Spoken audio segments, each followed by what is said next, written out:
மாட்டோம், மாகாண சபையிலே போட்டியிட மாட்டோம். 88ஆம் ஆண்டில் இருந்து 2012 வரைக்கும் மாகாண சபையிலே போட்டியிடாமல் இருந்தது எங்களுடைய கொள்கையாக இருந்தது. 2012 கொள்கை மாறி போட்டியிட்டோம். 2013 போட்டியிட்டோம். நிகழ்கிற விடயங்களையும் ஏன்னா யுத்தம் முடிவடைந்து விட்டது. அதான் ஒரே ஒரு மாற்றம். 2009க்கு பிறகு யுத்தம் முடிவடைந்து விட்டது. அந்த புதிய சூழ்நிலையிலே சாணக்கியன் சொன்னதைப் போல ஆயுதம் இல்லாத சூழ்நிலையிலே எங்களுடைய மக்களை எப்படியாக ஈடேற்ற வேண்டும் என்பதை குறித்து எல்லாருக்கும் ஒரு தெளிவான சிந்தனை இருந்தது. எனக்கு தெரிந்த வரையிலே மாகாண சபையை நாங்கள் ஏற்றுக்கொள்ளாத மாகாண சபையை இனி ஏற்றுக்கொள்ளப் போகிறோமா இல்லையா என்று கொள்கை ரீதியான ஒரு மாற்றம் சம்பந்தமாக எந்த கலந்துரையாடலும் எங்கும் நிகழவில்லை. எங்களுடைய கட்சிகளையும் நிகழ இல்லை, வேறு ஒரு இடத்துலையும் நிகழ இல்லை. அதை ஏற்றுக்கொண்டுட்டோம். முந்தி போட்டியிடையில், ஆனால் இனி போட்டியிட தான் போகிறோம். எல்லாருமே ஏற்றுக்கொண்டார், மக்களும் ஏற்றுக்கொண்டார். ஏன் ஏற்றுக்கொண்டார்கள்?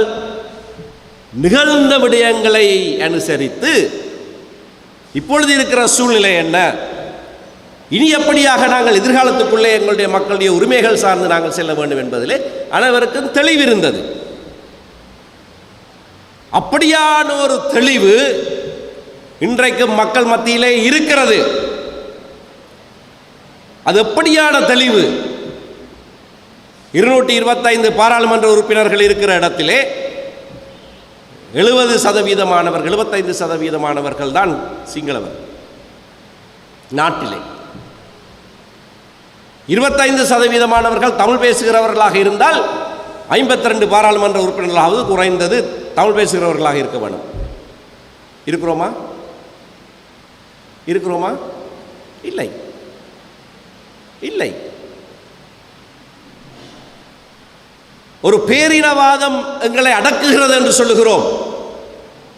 அது சிங்கள பேரினவாதம் என்று சொல்கிறோம். சிங்கள மக்கள் அல்ல, சிங்கள பேரினவாதம் எங்களை அடக்குகிறது. உண்மை. வன்முறையை பயன்படுத்துகிறது, ஆட்சி அதிகாரங்களை பயன்படுத்துகிறது, பெரும்பான்மை பலத்தை பயன்படுத்தி ஒரு பேரினவாத ஆட்சியாக நடத்துகிறது. உண்மை. இதற்கு ஈடு கொடுக்க வேண்டுமாக இருந்தால் 2 வழிகளில் ஒன்றை நாங்கள் தேர்ந்தெடுக்க வேண்டும். ஒன்றை செய்து பார்த்து விட்டோம், ஆயுதம் எடுத்து போராடி விட்டோம். ஒன்றில் ஆயுதம் எடுத்து போராட வேண்டும், போராடி விட்டோம். இப்பொழுது தமிழ் மக்களிடத்திலே யாராவது போய் கேட்பீர்களா ஆயுதம் எடுத்து போராடுவோம் என்று? யாராவது தமிழ் மக்களிடத்திலே போய் இந்த வீராப்பு பேச்சு பேசுகிறவர்களிடத்தில் தான் நான் கேட்கிறேன், வீர பேச்சு பேசுகிறவர்களிடத்தில் நான் கேட்கிறேன். யாராவது துணிந்து ஒரு தமிழ் மகனிடத்திலே, தமிழ் தாயிடத்திலே ஆயுதம் எடுத்து போராட போகிறேன் என்று சொல்வீர்களா? சொல்லி போட்டு அடி வாங்காமல் நிற்பீங்களாங்க? வெறும் எல்லாருக்கும் தெரிஞ்ச விஷயம். நாங்கள் ஆயுதம் எடுத்து போராட போவதில்லை, எல்லாருக்கும் தெரிஞ்ச விஷயம். இங்கே நாட்டில் வாழுகிறவர்களுக்கு தெரிந்த விஷயம் இது. வெளியில் வாழ்கிறவர்களை பற்றி எனக்கு தெரியாது. இந்த நாட்டில் வாழுகிற ஒவ்வொருவருக்கும் அடிமனதிலே தெரிந்த விடயம் அது. நாங்கள் ஆயுதம் எடுத்து போராட போவதில்லை. ஆயுதம் எடுத்து போராட போவதில்லை என்று சொன்னால் போராடித்தான் பார்த்துறாங்க. இனி போராட போவதில்லை என்று சொன்னால் இருக்கிற ஒரே வழி என்ன?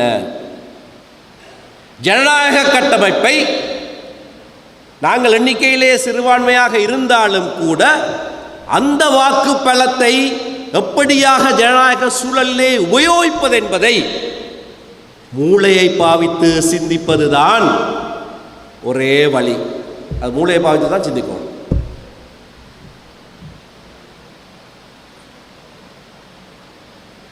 ஆறுதலாக அமைதலாக அமர்ந்திருந்து சிந்தித்து வியூகங்கள் வகுத்து செயற்பட வேண்டும்.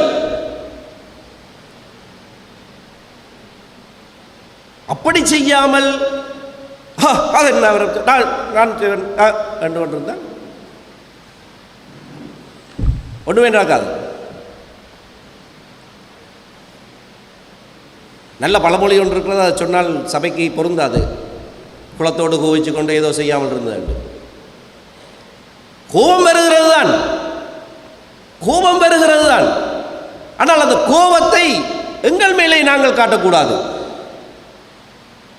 அந்த கோபத்தை சரியான முறையிலே இருந்து ஆராய்ந்து சிந்தித்து வியூகம் அமைத்து செயற்பட்டு வெற்றி பெற வேண்டும். உலகத்தில் இருக்கிற மற்ற நாடுகளை பார்ப்போம்.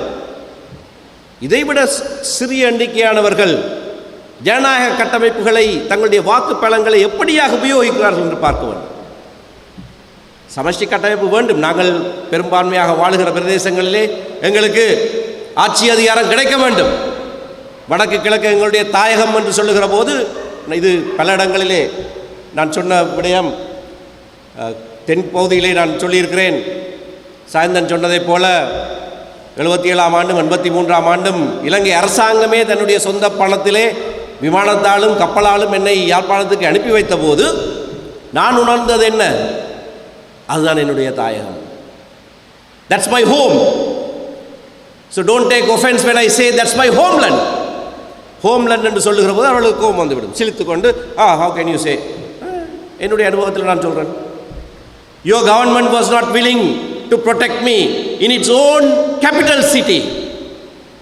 It couldn't protect me in your own capital city.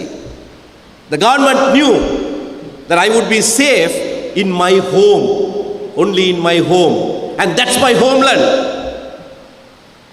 என்னுடைய கருப்பு ஜூலை அனுபவமும் 77ஆம் ஆண்டு அனுபவத்தையும் நான் சிங்கள மொழியிலேயும் ஆங்கில மொழியிலேயும் தெற்கிலே சொல்லுகிற போது இதைத்தான் சொல்லுகிறேன்.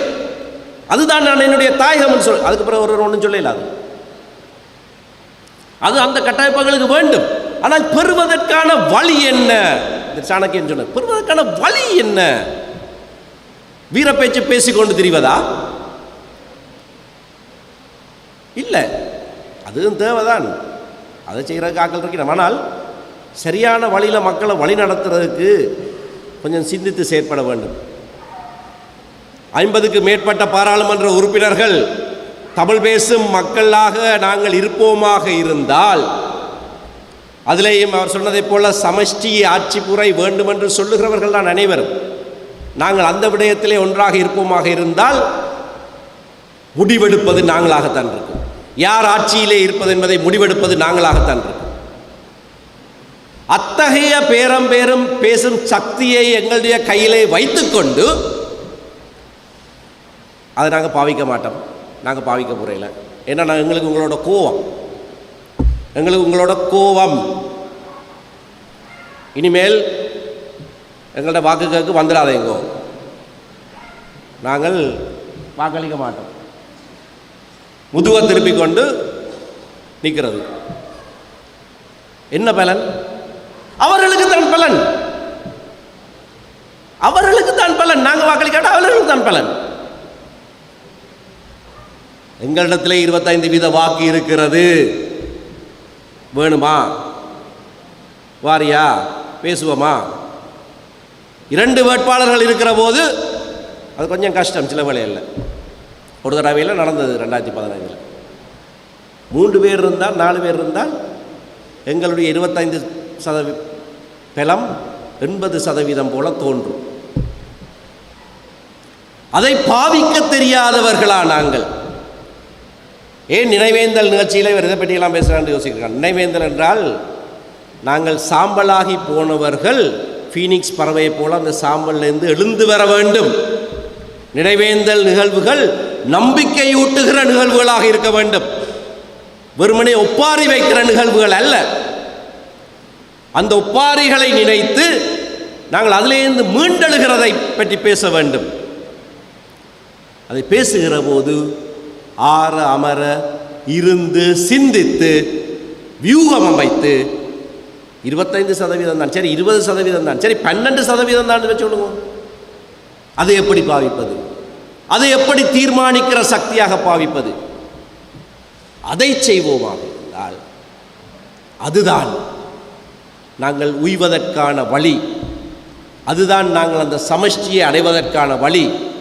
அதுதான் இந்த நாட்டிலே நாங்களும் சமபிரஜைகள். சமபிரஜைகள் என்ற சொற்றொடருக்கு ஒரு கருத்து இருக்கிறது. சமமானவர்கள் என்பது மட்டுமல்ல, சமபிரஜைகள். பிரஜையாக எங்களுக்கு சம உரித்துண்டு, ஒரு மக்களாக எங்களுக்கு சம உரித்துண்டு என்பதை உறுதி செய்வதாக இருக்கும். அப்படியான ஒரு அணுகுமுறையை நாங்கள் கடைப்பிடிக்க வேண்டும். இங்கே ஒற்றுமை என்றெல்லாம் சொல்லப்படுகிறது. இந்த ஒற்றுமையெல்லாம் எனக்கு பெரிதாக தெரியவில்லை. நாங்கள் சேர்ந்து இயங்க வேண்டியது 77ஆம் ஆண்டிலே எப்படியாக இலங்கை தமிழர் விடுதலை கூட்டணி மேடைகளிலே தலைவர் அஷ்ரஃப் அண்ணன் அமிர்தலிங்கம் பெற்றுத்தராவிட்டாலும் தம்பி அஷ்ரஃப் தமிழீழம் பெற்றுத் தருவேன் என்று முழங்கினதைப் போல முஸ்லீம் மக்களும் நாங்களும் சமஷ்டியை நோக்கி கைகோர்த்து நடக்க வேண்டும். இந்த தமிழர் விடுதலை கூட்டணியிலே தலைவர் தொண்டமானும் ஒரு அங்கமாக இருந்தார். மலையக சகோதரங்கள் வடக்கு கிழக்கு வெளியே வாழுகிறவர்கள், அவர்களுடைய உரித்துக்களையும் நாங்கள் எடுத்து நாங்கள் தமிழ் பேசுகிற சமூகமாக நாங்கள் ஒரு குறித்த இலக்கை, வெவ்வேறு இடங்களிலே வெவ்வேறு தேவைகள் இருக்குது, வெவ்வேறு வித்தியாசமான சூழ்நிலைகள் உண்டு. ஆனால் இந்த ஒரு இலக்கை வைத்து நாங்கள் நகருவோமாக இருந்தால் ஒரு ஜனநாயக கட்டமைப்பிலே, ஒரு ஜனநாயக சூழலிலே நாங்கள் வென்றே ஆக வேண்டும். அதற்கான வழியை இந்த சாம்பலிலே இருந்து சிறகடித்து பறக்கிற ஃபீனிக்ஸ் பறவையைப் போல எழுவோம் என்று சபதம் எடுத்து இந்த நினைவை நாங்கள் முடித்துக்கொள்வோம். நன்றி.